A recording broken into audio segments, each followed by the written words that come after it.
சமீபத்துல உருவான ஃபெங்கல் புயல். இந்த புயல் சென்னைக்கு மிகப்பெரிய பாதிப்பை ஏற்படுத்தும் அப்படின்னு சென்னைக்காக பல முன்னெச்சரிக்கை நடவடிக்கைகள் எடுக்கப்பட்டது. பட் இப்போ சென்னை பாதுகாக்கப்பட்டாலும் அதுக்கு அப்படியே நேர் எதிரா சென்னைக்கு மிக அருகில் இருக்கக்கூடிய பல மாவட்டங்கள் மிகப்பெரிய பாதிப்பை சந்திச்சிருக்கு. அந்த வகையில கிருஷ்ணகிரி, தருமபுரி, விழுப்புரம், திருவண்ணாமலை இந்த மாதிரி இடங்கள்ல வெள்ள பாதிப்புகள், வரலாறு காணாத மழை அப்படின்னு யாருமே எதிர்பார்க்க முடியாத அசம்பாவிதங்கள் இப்போ இந்த மாவட்டங்கள்ல நடந்திருக்கு. சென்னையில இருக்கக்கூடிய மக்கள் ஒரு பக்கம் பாதுகாப்பானாலும் அதற்கு அடுத்தடுத்த மாவட்டங்கள்ல இருக்கக்கூடிய மக்கள் இப்போ மிகப்பெரிய பிரச்சனையில சிக்கி இருக்காங்க, வெள்ளத்துல சிக்கி இருக்காங்க. என்ன நடந்தது சென்னைக்கு அருகில் இருக்கக்கூடிய மாவட்டங்கள்ல, சென்னை எப்படி பாதுகாக்கப்பட்டது அப்படிங்கிற ஒரு தொகுப்பு தான் இந்த வீடியோல பார்க்க போறீங்க. நீங்க பார்த்துட்டு இருக்கிறது காலி ரிப்போர்ட்ஸ். நான் உங்கள் லோகு சுஜிக். முதல்ல இந்த ஃபெங்கல் அப்படிங்கிற சைக்ளோன். ஸோ இந்த சைக்ளோன் என்ன நிலைமையில இருக்கு அப்படின்னு நமக்கு உடனுக்குடனே அப்டேட் கிடைச்சிட்டே இருந்துச்சு அப்படின்னு சொல்லணும். அதாவது அன்னைக்கு ஈவினிங் இன்னைக்கு இது ஃபெங்கல் புயல் கிடையாது, இது காற்றழுத்த தாழ்வு மண்டலமா தான் இருக்குது, சைக்ளோனா ஃபார்ம் ஆகல அப்படின்னு ஒரு நியூஸ் வந்துச்சுன்னா அன்னைக்கு நைட்டே இல்லை இது சைக்ளோனா ஃபார்ம் ஆயிடுச்சு அப்படிங்கிற மாதிரி சொன்னாங்க. ஸோ இப்போ வளர்ந்து வர இந்த டெக்னாலஜியால நமக்கு நிமிஷத்துக்கு நிமிஷம் அது என்ன ஸ்டேஜ்ல இருக்கு, அதாவது இப்போ சைக்ளோனா ஆகும் ஆகாது, இத்தனை கிலோமீட்டர் தூரத்துல இருக்கு அப்படின்னு நமக்கு ரொம்ப பெர்ஃபெக்ட்டா என்ன நடக்குது இந்த ஃபெங்கல் சைக்ளோன்ல அப்படிங்கிறது நமக்கு தெரிஞ்சுக்கிட்டே இருந்தது. நம்ம ரொம்ப அப்டேட்டடா இருந்துகிட்டே இருந்தோம் அப்படின்னு சொல்லணும். ஸோ அந்த வகையில பார்க்கும்போது சென்னை மக்களுக்கு, ஏன்னா சென்னை இதுக்கு முன்னாடி ஃபேஸ் பண்ண ஃப்ளட் அப்படிங்கிறது யாருமே எதிர்பார்க்க முடியாதது, மிகப்பெரிய பேராபத்தை சென்னையில இருக்கக்கூடிய மக்களுக்கு ஏற்படுத்துச்சு அப்படின்னு சொல்லணும். சென்னை ரொம்ப மற்ற மாவட்டங்களை கம்பேர் பண்ணும்போது ரொம்ப சின்ன இடமா இருக்கு அப்படின்னாலும் அது ஏற்படுத்தக்கூடிய பாதிப்பு, இங்க இருக்கக்கூடிய மக்கள் ஃபேஸ் பண்ற விஷயங்களை அதன் பிறகு அதுல இருந்து மீண்டு வர முடியாத அளவுக்கு ரொம்ப பெரிய பாதிப்பா இருக்கும் அப்படிங்கிறதுனால ஃபர்ஸ்ட் புயல் அப்படின்னு சொன்னாலே அது சென்னைக்கு தான் வருமா, சென்னைக்கு எந்த அளவு பாதிப்பை ஏற்படுத்தும் அப்படிங்கிற மாதிரி நம்ம எப்பவுமே ப்ரிகாஷனரியா தான் இருந்துகிட்டு இருக்கோம். அது சமீப காலங்கள அப்படின்னு சொல்லணும். ஸோ ஒரு சில மாதங்களுக்கு முன்னாடி கூட ஒரு புயல் வந்துச்சு, பட் அந்த புயல் எந்தவித பெரிய பாதிப்பும் ஏற்படுத்தல. அண்ட் அதே மாதிரி சென்னைக்கு இந்த ஃபெங்கல் புயலும் எந்தவித பாதிப்பையும் ஏற்படுத்தலை அப்படின்னு சொல்லணும். அதாவது பாதிப்புன்னு சொல்றதை விட சென்னையில அதிக அளவு மழை பொழிவு ஏற்படுத்துது, கனமழை இருந்தாலுமே சென்னையில எங்கேயும் வெள்ளப்பெருக்கு, தண்ணி நிக்கிற மாதிரி எந்த சினாரியோஸ் கூட நம்ம பார்க்க முடியல. பட் இதுக்கு அப்படியே ஆப்போசிட்டா யாருமே எதிர்பார்க்காத விதமா நடந்தது என்ன அப்படின்னா, சென்னைக்கு அருகில் இருக்கக்கூடிய அடுத்தடுத்த பல மாவட்டங்கள்ல மிகப்பெரிய பாதிப்பு ஏற்படுத்திருக்கு அப்படின்னு சொல்லணும். அந்த வகையில திருவண்ணாமலை. ஸோ திருவண்ணாமலை அப்படிங்கிறது கடவுளுக்கு ரொம்ப பிரசித்தி பெற்ற ஒரு மாவட்டம். இங்க ஒரு மலை இருக்கு, இந்த கிரிவலம் வருவாங்க, இதெல்லாம் நமக்கு தெரிஞ்ச விஷயம்தான்.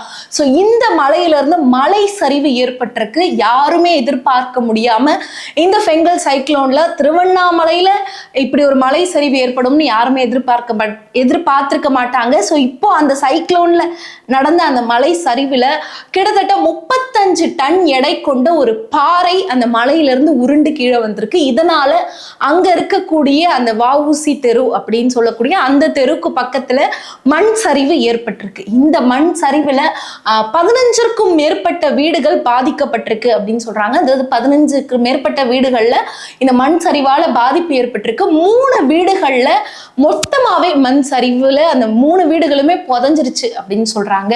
அந்த 3 வீடுகள்ல கிட்டத்தட்ட 7 பேர் இப்ப வரைக்கும், இந்த வீடியோவை நீங்க பார்த்துட்டு இருக்க வரைக்கும் அந்த மண் சரிவுல இன்னும் மாட்டிக்கிட்டு தான் இருக்காங்க. அவங்களுக்கான மீட்பு பணி தொடர்ந்து நடந்துகிட்டே இருக்கு. அந்த மீட்பு பணியில ஒரு சிக்கலும் இருக்கு. அது என்ன அப்படின்னா, அது ரொம்ப குறுகிய சாலை அப்படின்னு சொல்லணும். இங்க எக்ஸாக்டா சொல்லணும், அந்த தெருவுக்கு இதுதான் அந்த தெரு பேர் அப்படின்னே சொல்லல. வஉசி தெருவுக்கு பக்கத்துல இருக்கக்கூடிய கருமாரி அம்மன் கோயிலுக்கு பின்னாடி இருக்கக்கூடிய தெரு அப்படின்னா அந்த தெருவையே அட்ரஸ் பண்றாங்க. ஸோ அது ரொம்ப சின்ன தெரு, அதாவது ஒரு மலை அடிவாரத்துக்கு பக்கத்துல ஒரு தெரு அப்படின்னா யோசிச்சு பாருங்க. ஆப்வியஸ்லி அது ரொம்ப சின்ன தெரு. ஸோ அந்த தெருக்குள்ள நீங்க ஒரு கனரக வாகனங்கள், ஒரு பெரிய ஜேசிபி இந்த மாதிரி மிஷின் எல்லாம் எடுத்துட்டு போய் அந்த மண்ணை தோண்டிலாம் அங்க இருக்கிறவங்கள மீட்டிட முடியாது. ரொம்ப சின்ன ஜேசிபி அந்த ரோட்டுக்குள்ள எதை கொண்டு போக முடியுமோ அதை கொண்டுட்டு போய் இன்னமும் மீட்பு படையினர் அவங்களால முடிஞ்ச மீட்பு பணியை பண்ணிட்டு தான் இருக்காங்க. பட் 7 பேர் இன்னமும் அந்த குழிக்குள்ள மாட்டிட்டு இருக்காங்க. ஒரு பக்கம் திருவண்ணாமலையில இப்படி ஒரு பாதிப்பு அப்படின்னா, இந்த பக்கம் விழுப்புரம். ஸோ விழுப்புரத்துல பாத்தீங்க அப்படின்னா எதிர்பாராத அளவு வெள்ளம் அப்படின்னு சொல்லணும். குறிப்பா விழுப்புரத்துல இருக்கக்கூடிய விக்கிரவாண்டி அப்படிங்கிற இந்த இடத்துல மிகப்பெரிய வெள்ளம் ஏற்பட்டிருக்கு. விக்கிரவாண்டியில இருக்கக்கூடிய ஒரு ரயில் பாலத்துக்கு கீழே வெள்ளம் ஏற்பட்டதுனால இப்போ பல ரயில்கள் அந்த வழியா போகாம இருக்கு. சோழன், பாண்டியன், இந்த பக்கம் மதுரைக்கு போகக்கூடிய பல எக்ஸ்பிரஸ், அதாவது அந்த ஏரியாவையே அந்த ஒரு பிரிட்ஜ் தான் கனெக்ட் பண்ணும். விக்கிரவாண்டி வழியா தான் விழுப்புரத்துக்கு பிறகுதான் பல ஏரியாஸ் வரும் அப்படின்னு சொல்லணும். இந்த பக்கம் திண்டிவனம் போறதா இருக்கட்டும், சிதம்பரம், மயிலாடுதுறை இந்த சைட் போறதா இருக்கட்டும், அதை தாண்டி திருச்சி போற ட்ரெயின்கள் சிலது இந்த பக்கம் போகும். மதுரை போகக்கூடிய பாண்டியன் எக்ஸ்பிரஸ், இந்த மாதிரி அடுத்தடுத்து பல ட்ரெயின்ஸ் இப்போ வரைக்கும் தடைப்பட்டு தான் இருக்கு. ஸோ இதை இன்னைக்கு இரவுக்குள்ள நாங்க இதை முடிச்சிருவோம், இந்த தடை இருக்காது அப்படிங்கிற மாதிரி சொல்றாங்க. பட் விக்கிரவாண்டியில ஏற்பட்டிருக்கக்கூடிய அந்த வெள்ளத்தினால குறிப்பிட்ட அந்த விக்கிரவாண்டி பிரிட்ஜுக்கு கீழே, அந்த ட்ரெயின் போகக்கூடிய பிரிட்ஜுக்கு கீழே தண்ணி போயிட்டு இருக்கிறதுனால இப்போ ரயில் சேவைகள் எல்லாமே ஒரு பக்கம் முடக்கப்பட்டிருக்கு. அண்ட் விழுப்புரத்துல இருக்கக்கூடிய பல ஊர்கள்ல தரை பாலம் உடைஞ்சிருக்கு அப்படின்னு சொல்றாங்க. அதனால சில ஊர்கள்ல சில கிராமங்கள் அப்படியே நகரத்துல இருந்து தனித்து விடப்பட்டு அந்த கிராம மக்கள் அந்த ஊருக்குள்ளேயே இருக்காங்க. பாலம் முற்றிலுமா உடைஞ்சு வெள்ளப்பெருக்கு ஏற்பட்டிருக்கு அப்படின்னு சொல்றாங்க. அண்ட் இதுக்கு அடுத்தபடியா கிருஷ்ணகிரி. ஸோ இப்போ ஏற்பட்ட பாதிப்புகள்லயே கிருஷ்ணகிரியில தான் வரலாறு காணாத மழை ஏற்பட்டிருக்கு அப்படின்னு சொல்றாங்க. ஊத்தகரை அப்படிங்கிற இந்த பர்டிகுலர் பகுதியில 50 சென்டிமீட்டர் மழை ஏற்பட்டிருக்கு. அண்ட் இதனால இதுவரைக்கும் கிருஷ்ணகிரியில இந்த அளவு மழை ஏற்பட்டதே இல்லை. இது ஒரு வரலாறு காணாத மழை அப்படின்னு சொல்றாங்க.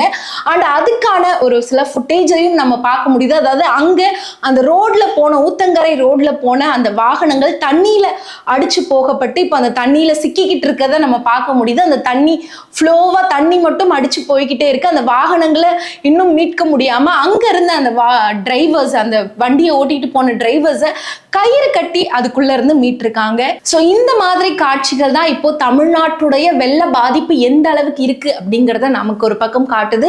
ஸோ இந்த பக்கம் கிருஷ்ணகிரி அப்படின்னா அதுக்கு அடுத்து அப்படியே தர்மபுரியிலையும் பல இடங்கள்ல வெள்ள அபாய எச்சரிக்கை விடுத்திருக்காங்க. அண்ட் தர்மபுரி மட்டும் இல்லாம அடுத்தடுத்து பார்த்தீங்க அப்படின்னா ஏரிகள் நிறையவே நம்பி இருக்கு. நான் ஆல்ரெடி சொன்ன மாதிரி சென்னையில இந்த பாதிப்பு ஏற்படும் அப்படின்னு எதிர்பார்க்கப்பட்டது. குறிப்பா சென்னைக்கு அருகில் சென்னையில இருக்கக்கூடிய செம்பரம்பாக்கம் ஏரி.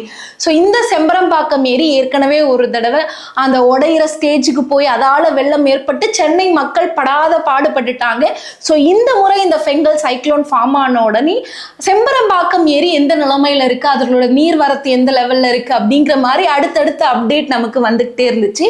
ஸோ நான் ஆல்ரெடி சொன்ன மாதிரி சென்னைக்கு பெருமளவு பாதிப்பு இல்லை, செம்பரம்பாக்கம் ஏரியிலையும் நம்ம எதிர்பார்த்த அளவு எந்த பாதிப்புமே ஏற்படலை. பட் அதுக்கு ஆப்போசிட்டா இப்போ அந்த சென்னையை சுற்றியுள்ள ஆறுகள், கடலூர்ல இருக்கக்கூடிய தென்பண்ணை ஆறு, ஏற்காடுல இருக்கக்கூடிய திருமணிமுத்தானை, கள்ளக்குறிச்சியில இருக்கக்கூடிய மணிமுத்தாறு அணை, செங்கல்பட்டுல இருக்கக்கூடிய 273க்கு மேற்பட்ட ஏரிகள் எல்லாமே இப்போ நிரம்பி இருக்கு அப்படின்னு சொல்லணும். இதையெல்லாம் தாண்டி அங்கிருந்து வெளியேற நீரால இப்போ வெள்ளப்பெருக்கு ஏற்படும் அப்படின்னு அடுத்தடுத்து சொல்லியிருக்காங்க.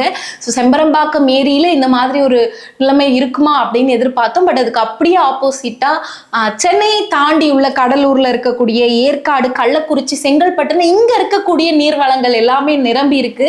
அண்ட் குறிப்பா கரையோரம் வாழக்கூடிய மக்களுக்கு அங்க வெள்ள அபாய எச்சரிக்கை விட்டுருக்காங்க. ஸோ அவங்க எல்லாரையுமே அந்த கரையோரம் வாழக்கூடிய மக்கள் எல்லாரையுமே அங்கிருந்து மீட்டு அதற்கான இடங்கள்ல தங்க வச்சிருக்காங்க. ஸோ அணைகள் இந்த நிலைமையில இருக்கு. And especially Trichy to Chennai highway இப்போ தண்ணியால மூழ்கி இருக்கு அப்படின்னு சொல்லணும். ஸோ அங்க ஒரு சைட் ஃபுல்லா ரோட் தண்ணியால பிளாக் ஆனதுனால இன்னும் ஒரே ஒரு சைடு ரோட்ல தான் ஒரு சைடு போய்கிட்டும் இருக்காங்க, இன்னொரு சைடு வந்துட்டுமே இருக்காங்க. அங்க ஒரு போக்குவரத்து நெரிசலுமே ஏற்பட்டிருக்கு. ஸோ ஓவராலா நீங்க பார்க்கணும் அப்படின்னா நான் ஆல்ரெடி சொன்னதுதான், சென்னையில பாதிப்பை ஏற்படுத்தும் அப்படின்னு எல்லாரும் எதிர்பார்த்து காத்துட்டு இருந்தாங்க. இன்ஃபேக்ட் சொல்லணும்னா கவர்மெண்ட் எடுத்த ப்ரிகாஷனரி மெத்தட்ல சென்னைக்கு எந்த பாதிப்பும் சொல்ற அளவுக்கு இல்லை அப்படின்னு சொல்லணும். பட் அதுக்கு அப்படியே யாரும் ஆப்போசிட்டா எதிர்பார்க்காத வகையில சென்னையை சுத்தி இருக்கக்கூடிய அடுத்த அடுத்தடுத்த பல மாவட்டங்கள் மிகப்பெரிய பாதிப்புக்கு உள்ளாகி இருக்கு. ஸோ இப்படி பாதிப்புக்குள்ளானதுல மக்கள் பல பேர் அவதிப்படுறாங்க. அவங்களுடைய வீடுகள்லாம் வெள்ளத்துல மூழ்கிடுச்சு அப்படின்னா, இன்னொரு பக்கம் இங்க எல்லாமே விளைநிலங்கள் இருக்கக்கூடிய ஒரு பகுதி அப்படின்னு சொல்லணும். சென்னையை பொறுத்த வரைக்கும் மக்கள் மட்டுமே இருக்கக்கூடிய ஒரு பகுதி அப்படின்னா, மற்ற மாவட்டங்கள்ல மக்களையும் தாண்டி விளைநிலங்கள் இருக்கக்கூடிய ஒரு பகுதி. ஸோ எல்லாருமே விவசாயம் பண்ணியிருப்பாங்க. ஸோ எல்லாருமே அதுக்காக காத்திருப்பாங்க. தை மாசம் வந்துச்சுன்னா அறுவடை பண்ணி அதுல இருந்து நம்ம காசு பார்க்கணும் அப்படின்னு. ஸோ மக்களுடைய வீடுகள் மூழ்கினது மட்டும் இல்லாம அவங்களுடைய விளைநிலங்கள் மூழ்கி அடுத்தடுத்த மாதங்கள்ல அவங்களோட வாழ்வாதாரமே பாதிக்கப்படுற அளவுக்கு இப்போ மற்ற மாவட்டங்கள்ல வெள்ளங்கள் ஏற்பட்டிருக்கு அப்படின்னு சொல்லணும். ஸோ இதுக்காக தமிழ்நாடு அரசு நிவாரணம் கொடுக்க போறோம் அப்படிங்கிற மாதிரி சொல்லியிருக்காங்க.